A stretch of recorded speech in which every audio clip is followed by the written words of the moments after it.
Ladies and gentlemen, once again, I am back for episode 3 of Brian versus the Dirtsheets. I appreciate the love, y'all. We are 2 episodes through. I'm blessed that I'm able to provide such engaging content to you all, and I appreciate the love. But we're going to jump right into it tonight because, this week in wrestling, it's been a very controversial week. And a lot of the more relevant topics we'll get into on episode 107 of Ring Takes coming up this week. But we'll dive into our very first report.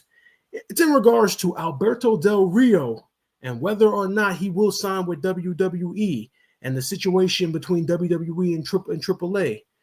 Now, if you guys have been paying attention, this past, I believe it was Friday, AAA had an event where Alberto Del Rio defended the AAA Mega Championship against Vikingo, and Vikingo ended up coming up on top, becoming the new AAA Mega Champion, and it seems as though he will be defending the title against Chad Gable at Worlds Collide this weekend.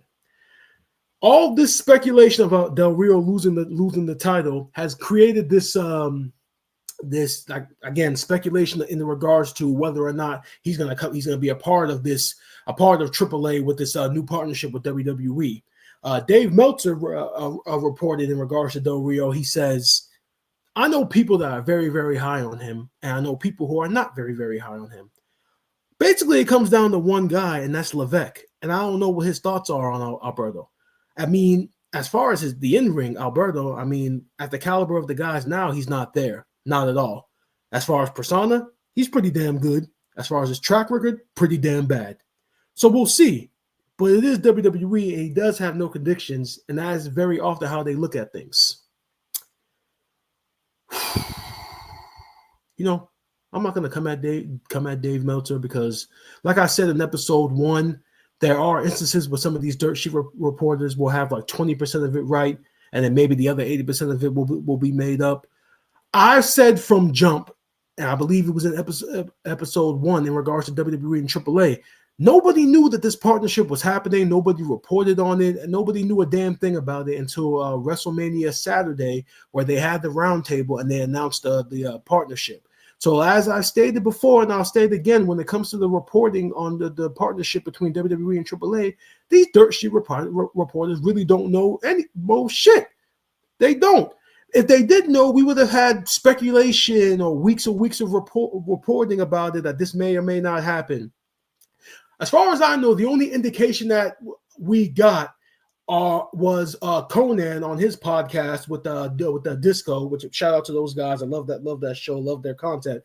Conan alluded to it when he was talking about about karma towards Tony Khan and AEW, because initially I think Conan had a relationship with Tony Khan, bringing some of their guys over, and like the partnership didn't really work out. So now he told Tony Khan, like, karma is coming to collect, or pretty much that karma is a bitch or something like that.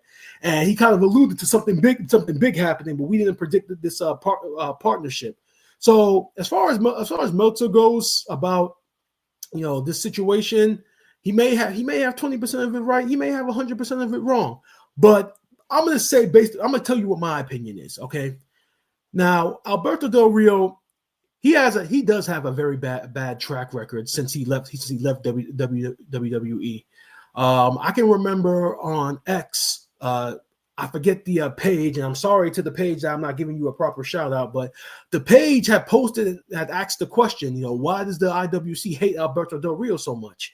And then the Ring Takes page, which was controlled by me, commented and stated that, sadly, because of what he did to her, and I showed a picture of a Saraya page, because of the reported incidents within their relationship, domestic abuse, loss of charges filed, and a lot of fans, chimed back at me and said, it wasn't just him, it was her, it wasn't just him, it was her too. It was a toxic relationship all around.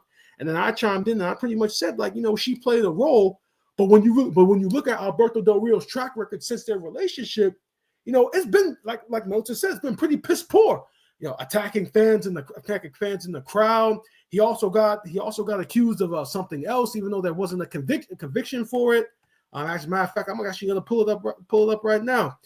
He was charged with kidnapping and assault, but the felony charges were dropped due to a missing witness. So therefore, he hadn't been convicted. But his track record has been piss poor. And I know with the WWE, the mindset is, if he can still make money and still draw, we'll give him a shot. Because that's their philosophy, I don't think he's coming back. But hey, let me tell you why. I know what I said just kind of doesn't make sense. But here's what I'm going to say. If they were going to put all this aside, Alberto Del Rio would have been at that round table when they announced the AAA partnership. He would have been there with the title, along with Vikingo and all the other luchadors and WWE luchadors and everybody that was around that table. Why not?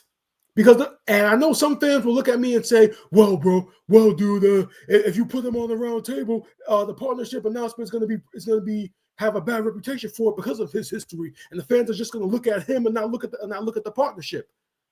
The way I see it, we know his past exists. It's on the internet. The Dirtsheets talk about it every single time they report on him. So regardless if they bring him in later or they bring him in now, it's going to be the exact same fucking reaction.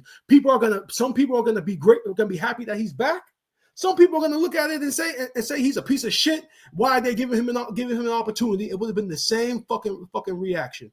So anybody out there that wants to say, oh well, if he was going to, they wouldn't have put him on the round table just because of. They didn't want to put him on the round table because it would have set a negative tone for the partnership to begin with.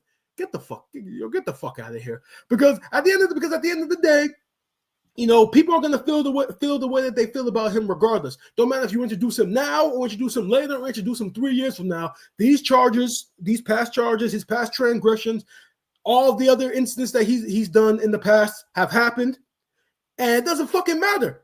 People are going to feel the exact same way no matter when you bring him in. So in my opinion, you might as well just put him up there anyway. Because at the end of the day, people are going to feel the way they feel about him regardless. All right? And that's just me when it comes to Alberto Del Rio. Now, me personally, I wouldn't care either way if Alberto Del Rio came back. I wasn't too much of a fan of his during his run when he debuted. I think it was in 2010 with WWE. He was pushed very hard, very very fast. I didn't really get into his gimmick much. But if they were going to bring him back, he would have been on that panel. I don't think they'll allude to it. I know at the end of the day, Meltzer says it's Triple H's decision, but I was under the impression that Nick Khan had the final say about hiring and firing. Now, Triple H, obviously, he has a tremendous amount of input, but I thought Nick Khan had the final say. At least that's what I was believed to be. But we'll move forward. And this story is actually kind of going to be the theme of what tonight's episode is going to be about in regards to WWE versus AEW. So there was a report that came out in regards to WWE running the old ECW arena before AEW does. So for those of you that don't know, AEW has a planned residency of a couple of dates from August to September to run the 2300 arena with episodes of Dynamite, Collision, and Ring of Honor. They're going to run all the shows out of the venue. Me personally, I think that's a tremendous idea for AEW. The whole since the beginning of this year when they moved their events to the smaller venues, you got a lot better TV shows, a lot better atmosphere. The crowds have been tremendous. So moving into small venues like this is great for them. It's huge for them. So the report is that WWE is actually planning on running an event with NXT on August 19th, a week before AEW starts their residency over there. I think WrestleVotes have reported. I think Meltzer have reported. Sean Ross Sapp, Fightful. All these reporters have all reported that this is indeed will be happening. And this is actually funny because I guess apparently someone else out there is trying to do my job. An ECW legend by the name of the Blue Meanie. You guys remember the Blue Meanie, BWO, Stevie Richards, Nova.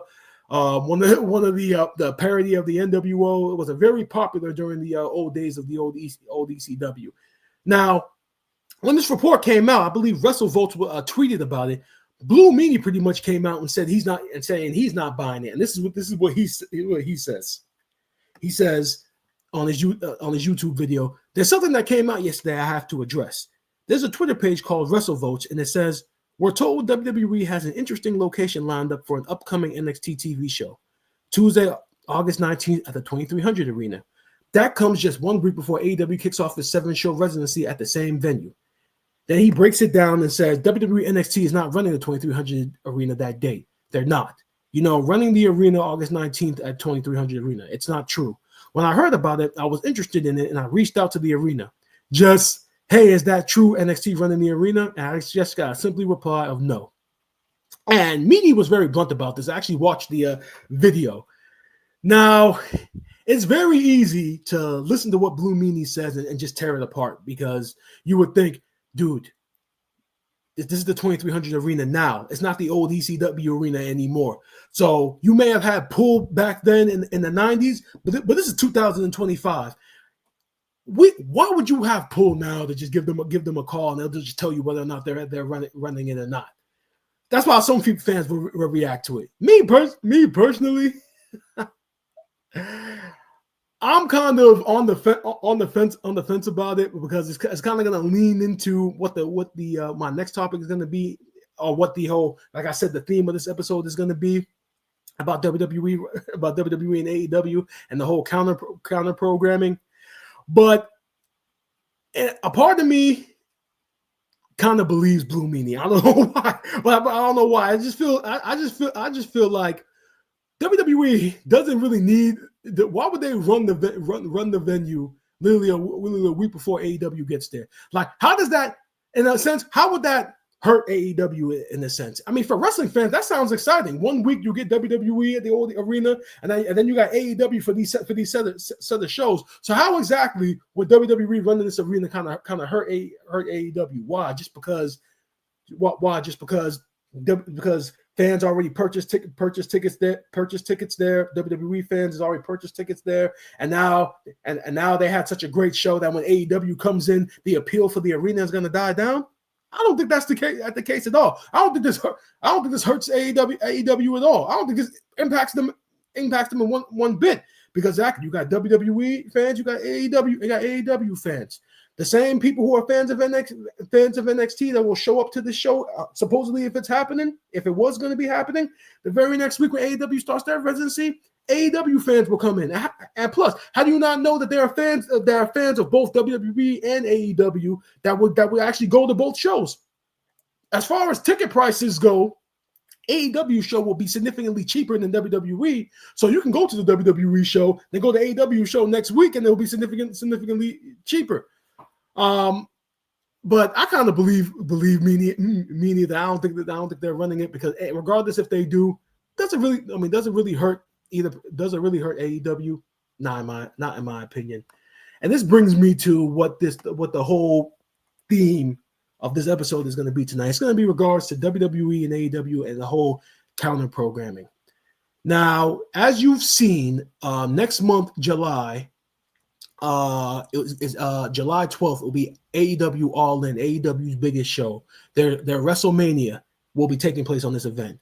WWE had announced a few weeks ago that during that time, WWE NXT will be having a special event called Great American Bash that will be running head-to-head with AEW All In.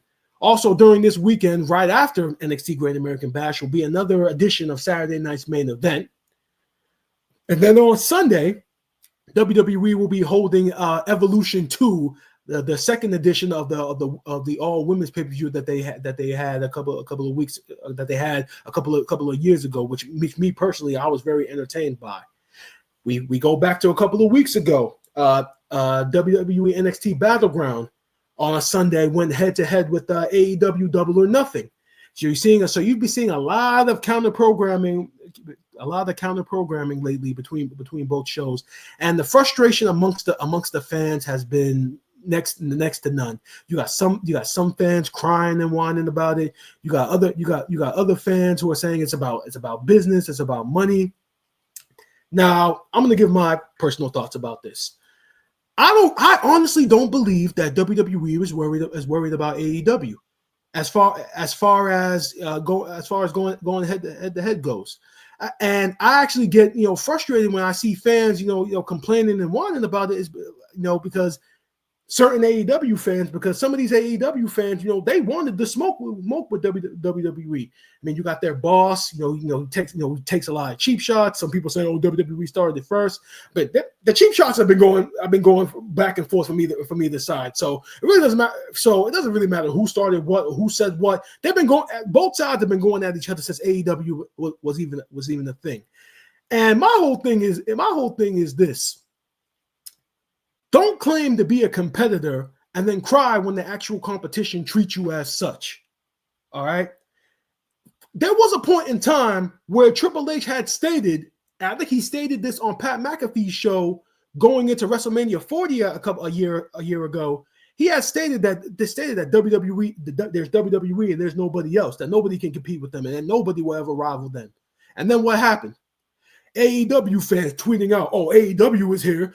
Tony Khan's pockets are deeper than your pockets, and AEW is always going to be here. They just got their deal with Max. They're going to be around for years to come. We're a competitor. We're in this." And they're pretty much, all the fans were pretty much sticking their chest out and pretty much saying that AEW is here. We are a competitor. And then it almost seems like WWE heard all of that. And then now we're starting to see starting to see a little bit more of the aggressive, counter programming. Even before the what we saw with Battleground and Double or Nothing and what we're going to get next July, there were a couple of times last year where AEW and WWE did go head to head. A couple of episodes of NXT went head to head with Dynamite, and you could even see then.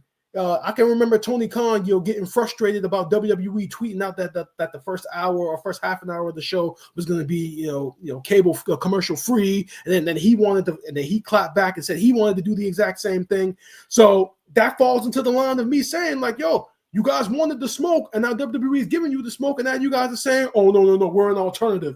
And Tony Khan had been preaching like, oh, we're a challenger brand, and now you want to be an alternative. It's like you can't go back. You can't go back and forth. You can't go back and forth. But then, in the midst of all of this, counter programming, it made me think about ring takes, and a couple of years ago when we first started ring takes, and I talked about the professional wrestling industry. And I talked about how from 2001 to 2018, WWE was the top game in town. And realistically, there was nobody else. You still had your TNAs, you still had your New Japan Pro Wrestling, you still had a couple of minor promotions in there. But if you wanted to make money and make the most money and have the most success, I mean, there was only one place to go, and that was WWE. And in a sense, those 17 years, them buying WCW, buying ECW, it did kind of create a monopoly, so to say, where the wrestling industry suffered because of it, because you only had one strong brand. Then AEW comes along, and they want to become a strong brand. Now, at first, when Cody was a part of it, they specifically preached that they wanted to be an alternative.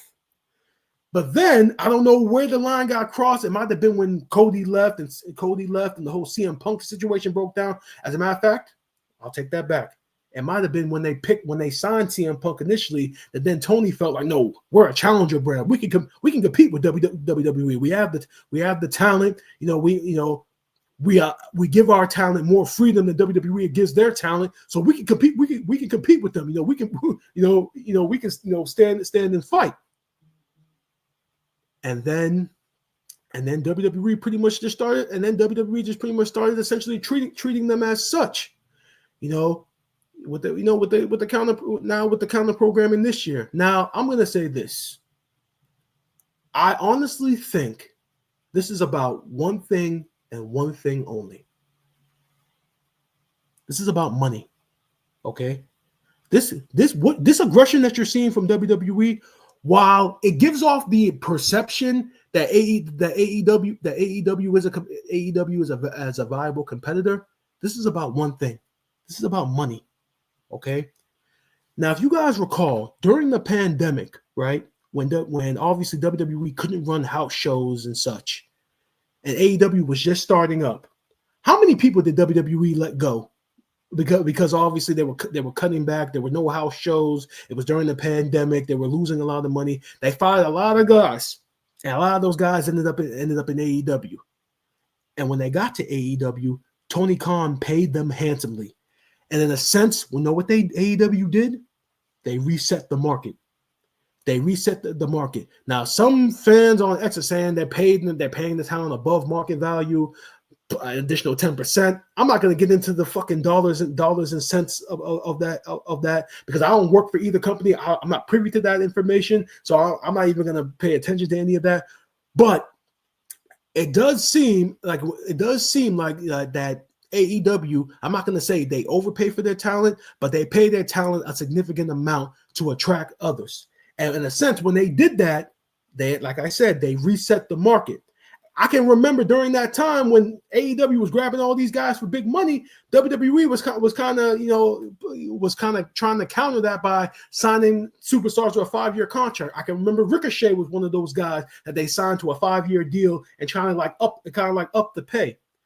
And I can remember Chris Jericho. He was talking about it. I think it was on Chris Van Fleet's show. He was talking about the benefits of having AEW around. Is that now the wrestler now it forced WWE to kind of up their pay to kind of match AEW. So now you can have bidding wars for talent, which I'm a huge fan of. It's just like professional sports with the NFL and the NBA, specifically the NFL. You got a quarterback who gets a high contract. It resets the market and tells all the owners, hey, this guy just set the market. So if you guys are trying to sign another quarterback that's better than the one that just signed, you gotta come above whatever that previous guy's contract was.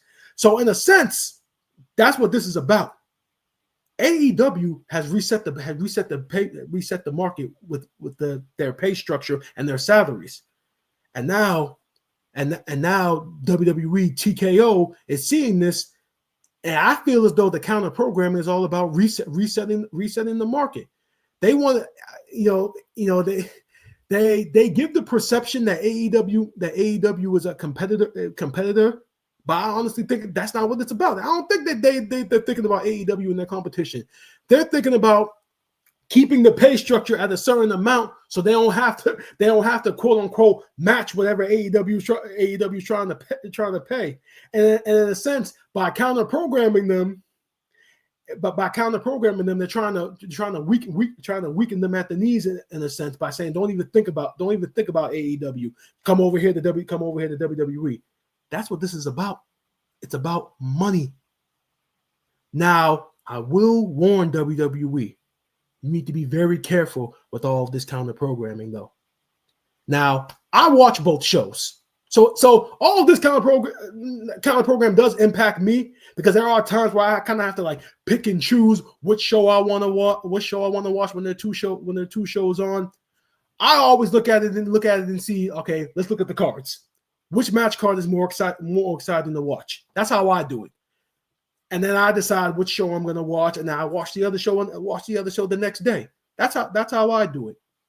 But WWE has to be very careful because when you constantly counter program AEW like this, to some fans, you're going to give them the perception that, gee, why do you guys keep counter programming them so much?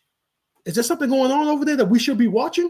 Do they have such exciting content that you're so petrified of that you don't want us, the fans, to see it? What's going on over here? What's going on over here? If they keep doing it at this rate, fans are going to start getting curious, and we're going to get into the releases of R-Truth and Carlito on Ring Takes tomorrow and I'm going to get into it more tomorrow. Excuse me. But fan morale for WWE is kind of at a low because of those releases. So AEW does need to take advantage, and this is why I'm saying about WWE needing to be careful, because you keep counter programming them, you're going to give the perception to fans that something big is going on here with AEW, and fans who haven't given them a shot may all of a sudden decide, hey, yo, what's going on over there? Because they keep counter programming, so obviously AEW must be doing big things. Let's go check it out.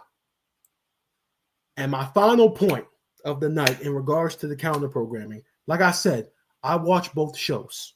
Okay. To all you fucking fans out there, I don't care if you're fucking fans of WWE only and you're fans of AEW only, I'm gonna ask you this simple question. Why the fuck do you even give a shit about WWE counter programming AEW? You only watch one fucking show anyway. Why do you care so much? If you're WWE, you're going to watch WWE. If you're AEW, you're going to fucking watch AEW. So to those fans specifically, shut the fuck up. Because it doesn't make sense for you to be frustrated about counter programming if you're going to watch the other show anyway. Now, some AEW fans might feel some type of way about it because they might look at it and say, they're trying to crumble us. They're trying to crumble us.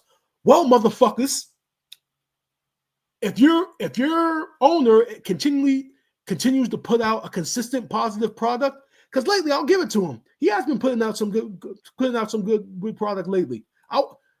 This Hangman Page storyline with John Moxley, everybody's hoping and praying Hangman comes out on top because we're tired of John Moxley. That Death Rider storyline has been a letdown for AEW, and they're kind of trying to mirror what the Bloodline did with Cody, as if to say with Will Ospreay kind of playing the Seth Rollins role of we need to come together and we need to stop these guys and stop these guys.